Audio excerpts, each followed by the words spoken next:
विशाल Bairstow हमारे साथ जुड़ गए हैं। विशाल, सबसे पहले तो जानना चाहेंगे अभी तक का क्या अपडेट है ऑपरेशन शिव शक्ति पे? देखिए ऋतु, अभी ऑपरेशन जारी है और ये जो ऑपरेशन चल रहा है वो हमारे ही इंटेलिजेंस इनपुट्स के वजह से हुआ है। और एलओसी, ये जो कसालिया एरिया है पुंछ सेक्टर में, वहाँ से घुसपैठ की कोशिश की गई और 2 आतंकवादियों को ढेर कर दिया गया है। अभी ये असर्टेन किया जा रहा है कि ये कौन से टेरर ऑर्गेनाइजेशन को बिलोंग करते हैं, लेकिन इतना ज़रूर है कि इनके पास से 3 हथियार बरामद हुए हैं और 24 घंटे के अंदर ये एक बड़ी कामयाबी है हमारी सुरक्षा बलों की। आर्मी के जो एलीट कमांडोज़ है, पैरा कमांडोज़, उन्होंने ऑपरेशन महादेव में सीआरपीएफ और जम्मू कश्मीर पुलिस के साथ मिलकर 3 आतंकियों को ढेर किया था, जिनका सीधा नाता पहलगाम से था, पहलगाम अटैक से था। तो 24 घंटे के अंदर 5 आतंकियों को ढेर कर दिया गया है और ऑपरेशन अभी भी जारी है।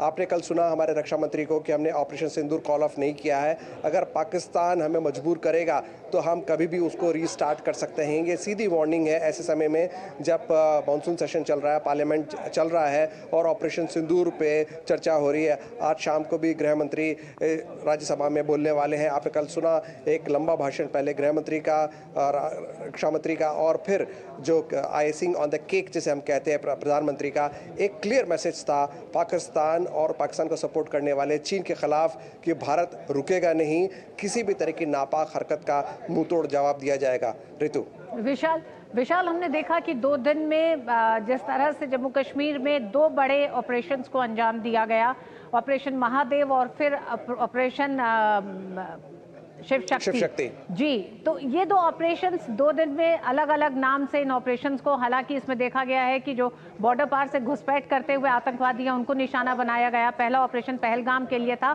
तो क्या इनपुट्स हैं कि आसपास इस समय आतंकवादी घुसपैठ करने की कोशिश कर रहे हैं और ये ऑपरेशन के नाम जो बदले जा रहे हैं, क्या इस पर भी सेना ने कुछ खुलासा किया है?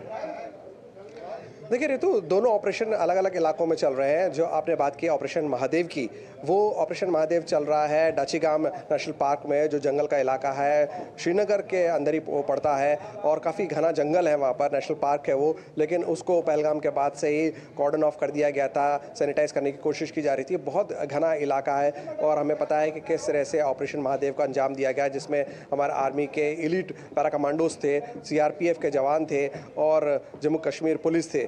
लेकिन ये जो ऑपरेशन शिव शक्ति है ये जम्मू सेक्टर में चल रहा है, लेकिन पूरी एलओसी के ऊपर हमारे सुरक्षा बलों की नज़र है और नाम बड़ा इंटरेस्टिंग है। पहले महादेव और फिर शिव शक्ति। एक क्लियर मैसेज पाकिस्तान को कि महादेव और शिव शक्ति का क्या मतलब है और उनको मतलब समझ आना चाहिए। ये सावन का महीना चल रहा है और सावन में हम सब जानते हैं कि महादेव की पूजा होती है और शिव शक्ति के लिए पूजा की जाती है। तो ये मैसेज देने की कोशिश की गई है और इसी वजह से दोनों ऑपरेशंस को अलग अलग नाम दिया गया है, लेकिन मकसद बिल्कुल साफ, आओगे तो घर में घुस के मारेंगे। बहुत बहुत धन्यवाद विशाल पूरी जानकारी के लिए।